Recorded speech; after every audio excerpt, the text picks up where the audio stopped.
Okay, so are we ready? Good? Okay.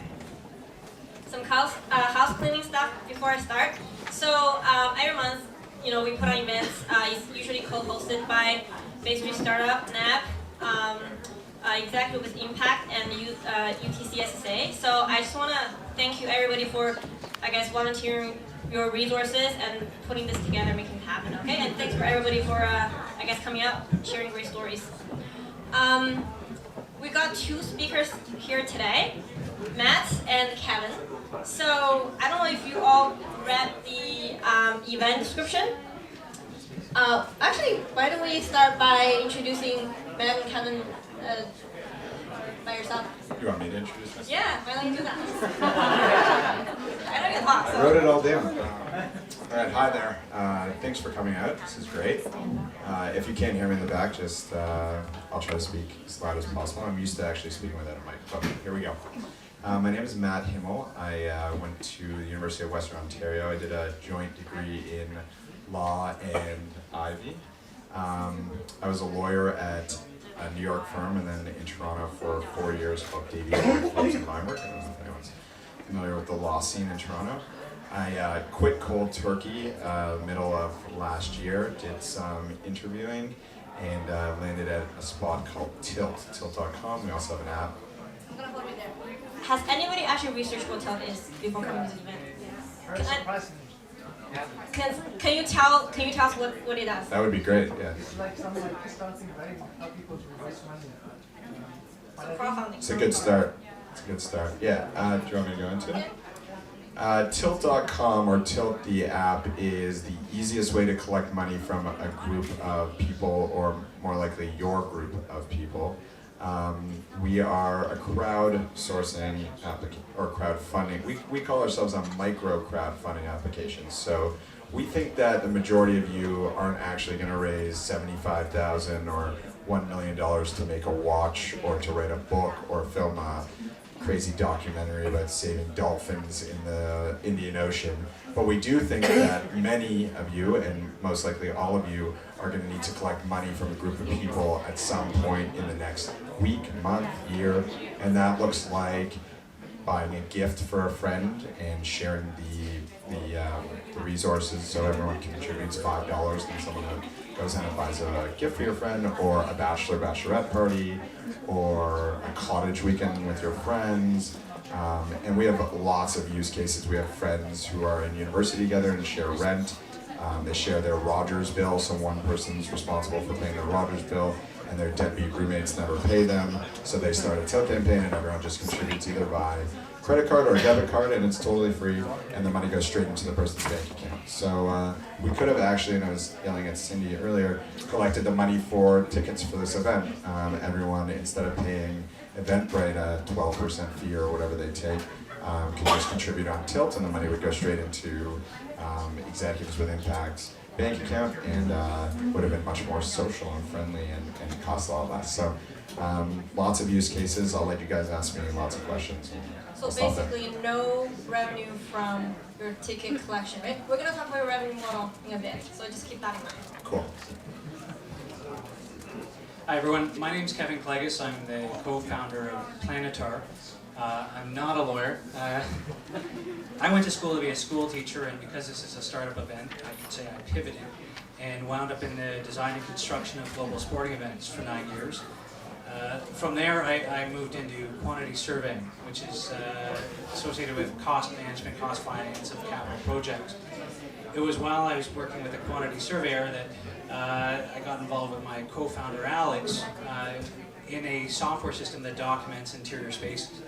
I've always, my career's been involved in documentation of existing space, whether it was in major games or whether it was in quantity surveying. I was always concerned with existing space, what it looked like, how it was measured, areas.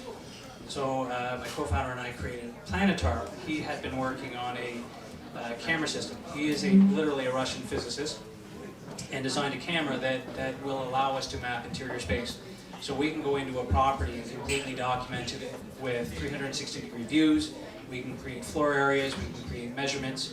as well as capture a number of other details and take all this data that we capture on site and use it for limitless possibilities. So the company's Planetar, our initial product is iGuide, and I think I'm here more as an ambassador for the Kitcharaloo startup community.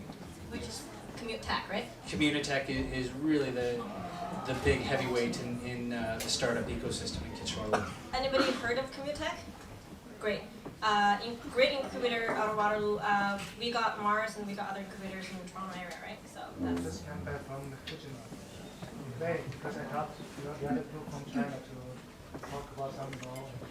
There's a lot of the Chinese investment coming into. There's a lot of investment here in Kitcharaloo. You know Jason? Jason from the 4G Triangle. Yes. Yeah, I know Jason. good community. Okay. So we're gonna start asking questions back and forth between the two of you. So give us your perspective on that. First of all, I guess everybody's really interested in raising funds. How many of you from the audience actually are interested in learning about raising funds and are in the process of doing that? Usually I expected a bit more hands than that. Okay, you guys are too shy. Everybody's shy. Everybody's shy, okay. So why don't we start, because Matt, you're a... So actually, Matt, why don't you start telling people a bit about the whole financing success of Tilt and how it rolls out in Canada in terms of financing perspective. And Kevin, then you can actually talk about, through your experience of successfully raised funds, what's the difference between US fundraising and Canadian fundraising? Because I think there's good lesson for everybody to hear. Okay, so I would actually, I don't want to mislead anyone, I joined Tilt after they'd already done raising the $37 million that you guys have seen. We're in the process, I guess all companies that have raised the Series A and Series B are always in the process of raising more capital. But when I joined, we'd already raised $37 million, which is great, and I highly suggest that you join a company that's well funded. It saves a lot of heartache, and they have money to pay you, which is also quite the best way to tackle this, given that we were already funded when I joined. How did you, so let me put it this way, you are responsible for rolling out the Canadian operation, correct? Sure, yes. Without money, do you think you can do that? So let me explain. So Tilt actually doesn't charge anything to people who collect money from their friends, family, and if anyone really asks, we'd give a promo code that would waive any relevant fees. So typically what happens is I start a campaign, I send it out to all my friends, I say we're playing soccer this weekend, I want $10 from each of you. If we collect $200, then we're all good and we're on. And if we don't get to $200, nobody's credit card gets charged. Typically, everyone's credit card would get charged a 3% processing fee, but I, as the administrator, wouldn't pay anything to collect. So we don't really make any money because the 3% is actually getting passed on to the credit card processor. We do, however, waive all those credit card fees now that we're rolling out in Canada and the US, and we don't really foresee charging anyone those credit card fees. So essentially, it would be you paying $10, and the $10 would go straight into the pocket of the person who's collecting the money, and there would be no fees whatsoever. So how do we do that without, how do we continue to evolve without making any money? So we make money off enterprises, and I was just talking to Kevin about this on the side, which is we power a lot of websites that you guys wouldn't necessarily know are powered by Tilt. So anyone heard of Frank and Oak?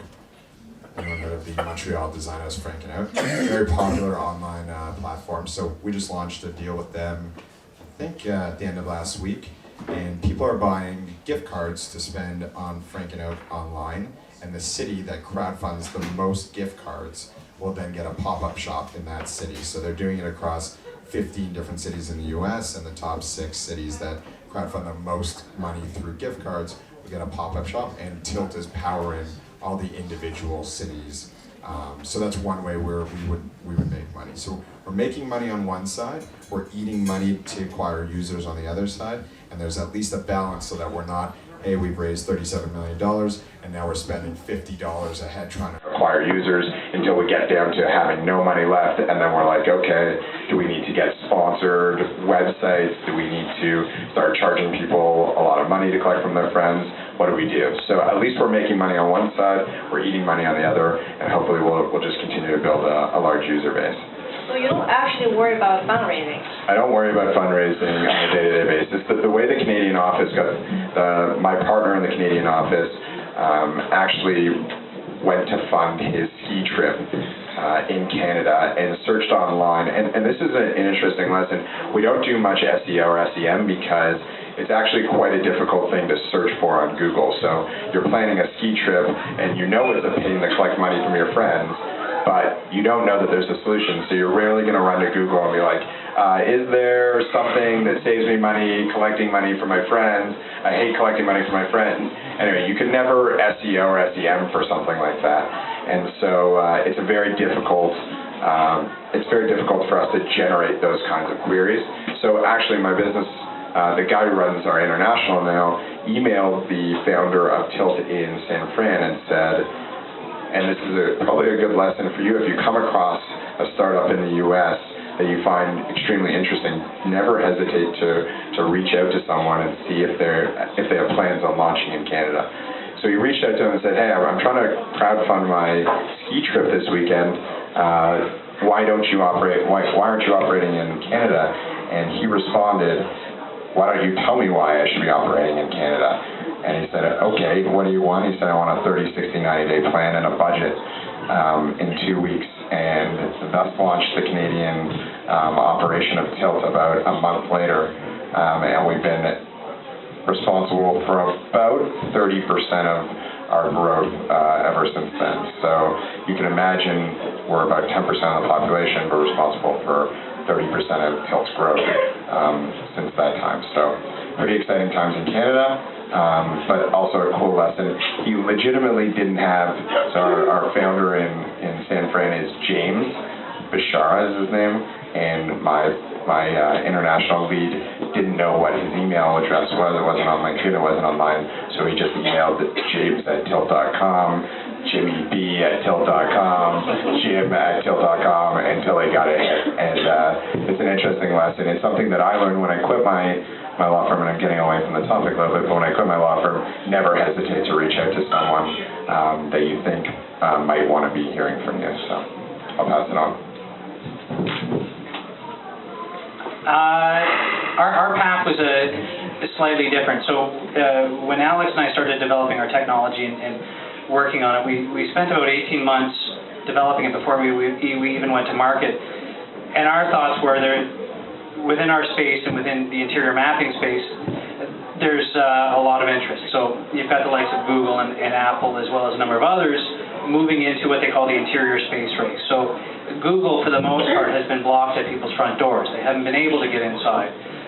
So what we figured, we had developed a technology that would allow these guys to get inside. So when we developed a working version, our thoughts were we were going to take it to market, get proof of concept, and then sell out. Which 4 months after we launched, we were offered the opportunity. So we wound up forming a panel of advisors to help us weed through it and decide what we wanted to do.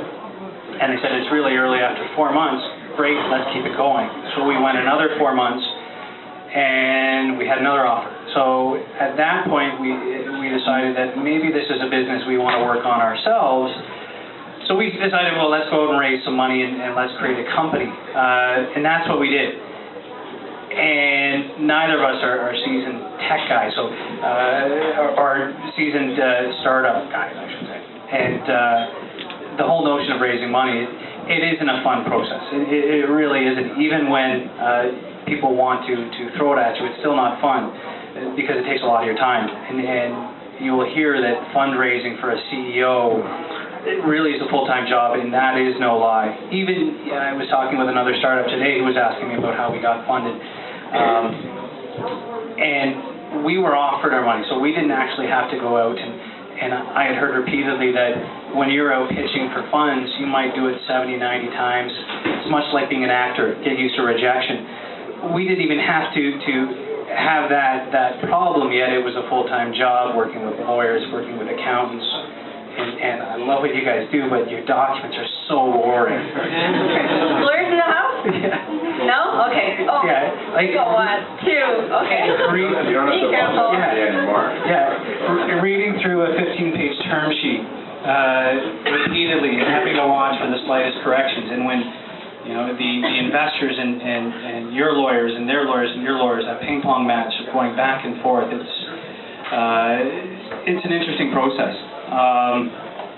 So yes, we got it done. We'll have to do it again, I'm sure, especially as we're starting a U.S. expansion. So we know we're getting ready to have to go through the whole process again and getting mentally psyched up to do it. The difference between Canadian and U.S. investment, we've spent a lot of time on this and been asked it. We've got some U.S. investment, we've got some Canadian investment, and the culture is very different between the two. The best example or analogy that was put to me is Canadians want a 10% return on 90% of their investments, but the Americans are looking for a 90% return on 10% of their investments. So they're animals. U.S. VCs, they might give you hugs, they might invite you out to their house for dinner and meet their family, but they're out for blood. And I don't even understand. This is a marriage, but they're wanting to take advantage of you on the first date. So you're really, I'm tainted, but we've got some great ones. But you really do have to be careful when you're raising money. How many of you guys are thinking about going to U.S. for founding? Everybody stay in Canada? Okay. So, remember that, okay? Just two things while I was listening. One thing is I do have, I wouldn't say a fair amount, but I do some angel investing on the side. And one thing that I can totally tell you 100% is that be honest with people that you're trying to raise money from, because it's a small community and people find out. So oftentimes they'll brag about people that they've brought on board as investors already, or they'll brag about partners that they're doing partnerships with. And it takes me all of 2 seconds to leave the meeting and email the person or call them or find out from a friend whether or not they're invested in that deal or whether or not they're thinking about it. And if I leave a deal and someone says, Cindy's involved in that deal, this is a good reason to come into it. And I message Cindy and she's like, oh no, I'm out with those guys, like I'm going to pass on that. That is an almost immediate kind of no for me. So honesty is really important, both in who else is investing and also what's going on with the product. Because if you can't trust them the initial stage of raising money, then you can't trust them going forward to take your money and spend it properly. By the way, we take questions along the way, so if you have any burning questions, don't